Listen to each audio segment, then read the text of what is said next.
Alors, donc, je reviens avec Christophe de Aves France pour vous parler du loup, effectivement, et plus particulièrement pour une cohabitation apaisée avec le loup.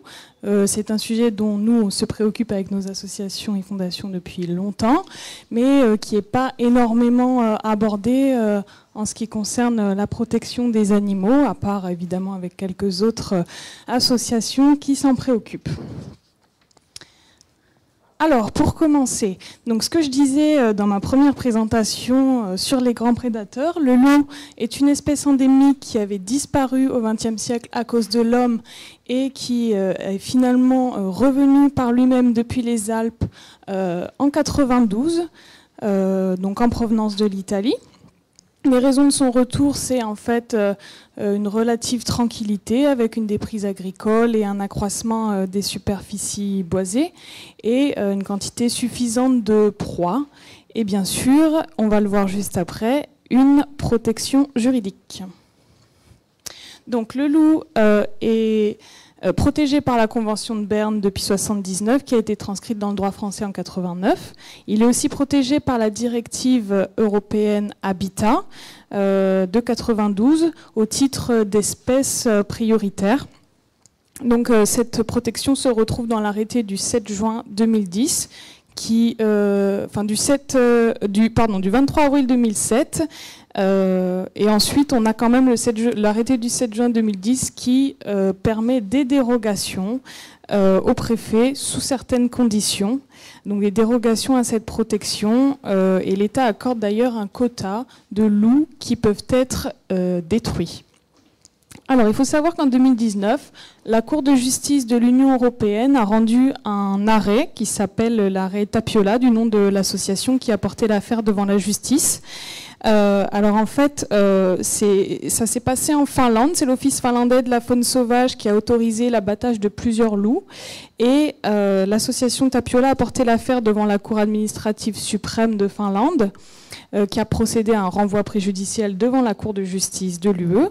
Et celle-ci a estimé que les raisons qui étaient invoquées pour abattre ces loups, en lien avec les connaissances scientifiques qui étaient associées, laissaient subsister une incertitude quant à la survie des populations de loups en Finlande et à leur état de conservation. Donc en fait, la Cour de justice a invoqué le principe de précaution pour la conservation des espèces et notamment du loup, et c'était une première. Il faut savoir que le loup est inscrit sur la liste rouge de l'UICN comme espèce vulnérable.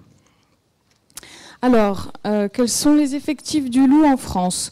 Selon les dernières estimations de l'OFB, on parle de 580 individus en 2020 et qui sont répartis principalement dans les massifs alpins et provençaux, également en Occitanie et dans les massifs des Vosges. Et le loup commence à arriver également en Seine-Maritime.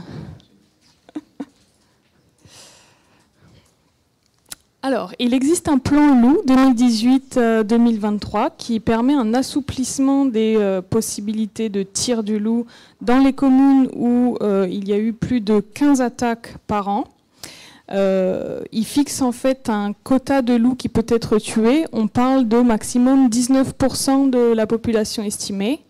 Le 23 octobre dernier, il y a un nouvel arrêté qui est paru et qui permet jusqu'à 2% supplémentaires qui peuvent être détruits, donc 21%, si le quota est atteint avant la fin de l'année en fait. Et donc ça équivaudrait à 122 loups. Alors, il faut essayer de voir quel est le résultat de cette augmentation du nombre de loups sur le taux de prédation. En fait, on a des attaques sur des animaux domestiques et c'est bien là le cœur du problème. Elles sont réalisées principalement sur des ovins. En 2020, on parle de 10 573 attaques sur des ovins et ça représente 93% des attaques sur des animaux domestiques. Ça concerne ensuite quelques caprins, équins et bovins, principalement. En fait, chaque année, on constate qu'on a seulement entre 10 et 15 éleveurs qui concentrent 50% des attaques. Et on a de nombreux, enfin, en tout cas certains scientifiques qui affirment que les tirs de loup ne font pas baisser la prédation.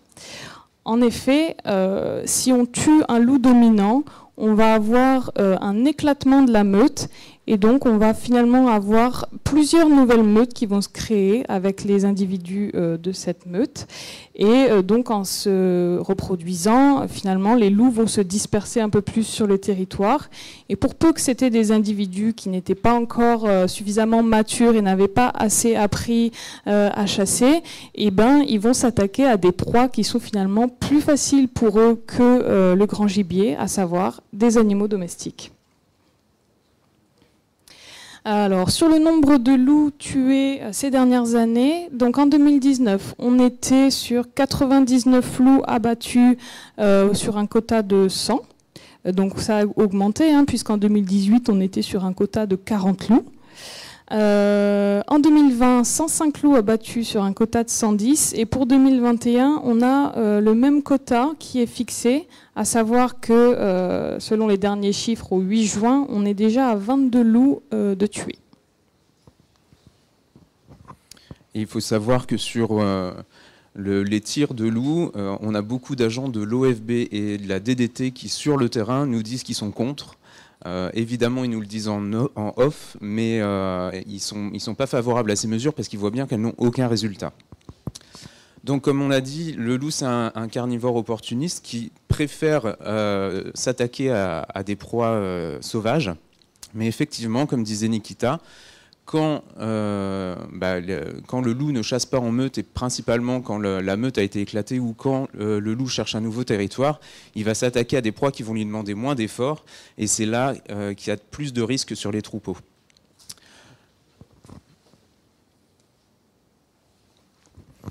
Alors au niveau de l'hybridation, qui est un sujet qui revient souvent, en fait il y a des études qui ont été faites et qui disent que finalement le taux d'hybridation est très bas et que de toute façon c'est pas une raison pour abattre les loups.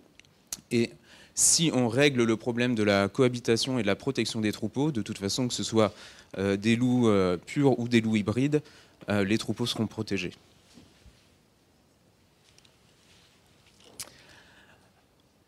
Alors, il y a plusieurs moyens pour protéger les troupeaux et il faut forcément en mettre plusieurs en place.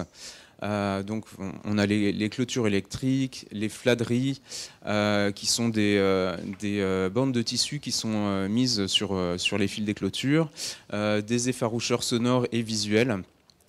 Qui fonctionnent parfois sur des individus isolés en Seine-Maritime. Ça marche très bien, les Foxlight, pour protéger certains troupeaux, alors que la littérature dit que ça ne fonctionne pas. Chez nous, ça fonctionne, mais probablement parce que c'est un individu solitaire et qu'il n'y a pas encore les réflexes de la meute. La présence de chiens de protection et d'autres animaux, donc il y a des études qui sont faites avec des ânes, des lamas, des animaux qui n'aiment pas les canidés et donc qui vont protéger le troupeau. L'aide humaine, évidemment, la présence de bergers et l'adaptation de la gestion des troupeaux, donc avec le regroupement nocturne, puisque c'est en fait les moments où le troupeau est le plus fragile. Alors il faut savoir que les moyens de protection qui sont proposés et tous les textes réglementaires ont été faits par rapport à la protection des troupeaux avec le pastoralisme. Et en fait, le loup gagnant du terrain, quand il arrive, comme chez nous en Seine-Maritime, en plaine, évidemment, on ne peut pas mettre les mêmes moyens de protection. On a les mêmes problématiques, mais il ne faudra pas apporter les mêmes solutions.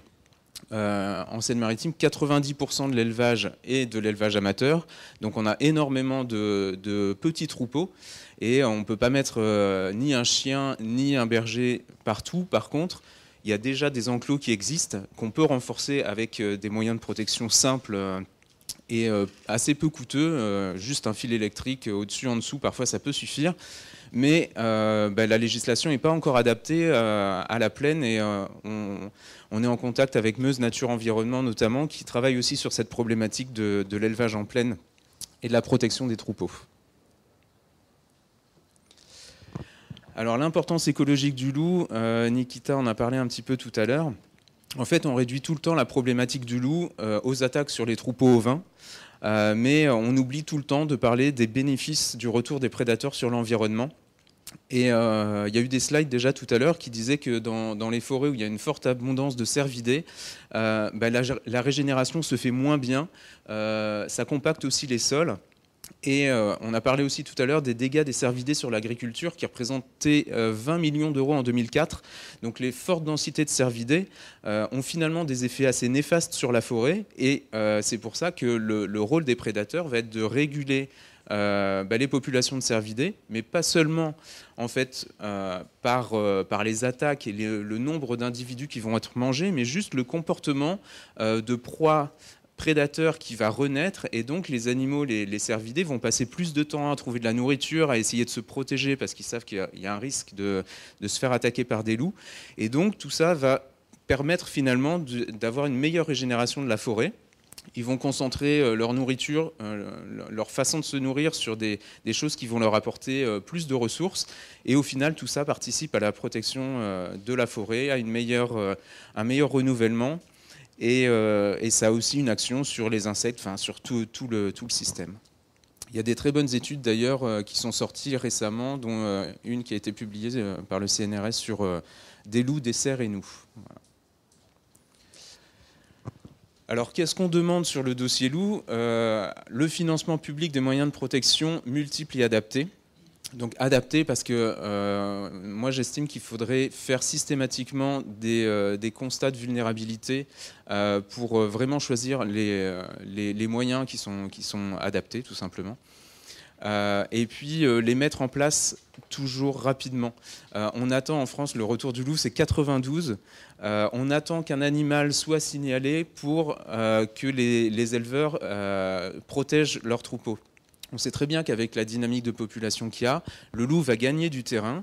Donc il faut le plus tôt possible que les éleveurs puissent protéger les troupeaux. Et si ce n'est pas pour le loup, ce sera pour les chiens errants. Il y aura toujours une utilité, mais il faut que ce soit fait en amont et pas toujours au moment où le loup est annoncé. En Seine-Maritime, c'est ce qui se passe. Ça va faire 2 ans qu'on a un loup qui fait des attaques. Et en fait... comme on n'est toujours pas classé en zone de présence permanente parce qu'il n'y en a qu'un et qu'en plus il bouge parfois sur l'Oise, il revient chez nous, du coup personne n'est prêt et on va attendre encore certainement des années que la situation se dégrade pour mettre en place des moyens de protection efficaces. Le conditionnement des aides et le remboursement des dégâts à la mise en place effective de moyens de protection, donc ça veut dire qu'il faut plus de contrôle sur le terrain. Et il faut vraiment un dialogue avec les agents de l'OFB ou de la DDT. A priori, ça ne marche pas trop mal. Les éleveurs qu'on a rencontrés sont plutôt contents des relations qu'ils ont avec, mais ça dépend forcément des départements. Le financement et la recherche de solutions adaptées aux situations locales. Comme je disais tout à l'heure, on ne peut pas protéger de la même façon tous les types d'élevage. Même si on sait qu'il y a des solutions qui existent, il y a des endroits où c'est compliqué à mettre en place, même les clôtures électriques parfois, dans les zones où il n'y a pas de soleil, où il n'y a pas d'accès à l'électricité, c'est encore difficile à mettre en place. Donc il faut vraiment réfléchir aussi aux situations qui sont efficaces et qu'on peut proposer, peut-être en inventer d'autres. Et la limitation, voire l'interdiction du maintien des troupeaux dans les zones où il y a une menace pour la flore et la faune locale, mais aussi, je pense, où les élevages sont déclarés improtégeables. Si on ne peut pas les protéger, ça veut dire qu'il faut abandonner peut-être ces espèces-là et les laisser à la vie sauvage. Évidemment, une stricte limitation de la chasse dans les secteurs où le loup est présent pour éviter d'avoir une concurrence sur les proies naturelles, ce qui déplaît fortement aux chasseurs quand on dit ça. Le soutien et la labellisation de produits locaux fabriqués par les éleveurs. Ça existe déjà en Italie, en Slovénie, il y a plein de pays qui ont développé ces labels-là et qui fonctionnent très bien avec un artisanat et de l'écotourisme autour. Et la promotion de l'écotourisme basée sur la présence du loup, c'est pareil, ça existe au Canada, ça existe dans plein de pays européens. En France, on a un dossier autour des grands prédateurs, que ce soit l'ours ou le loup, qui est tellement explosif et basé encore une fois sur la problématique des attaques de troupeaux. On se prive de tout ça alors que finalement c'est très positif d'avoir un retour des grands prédateurs. Voilà.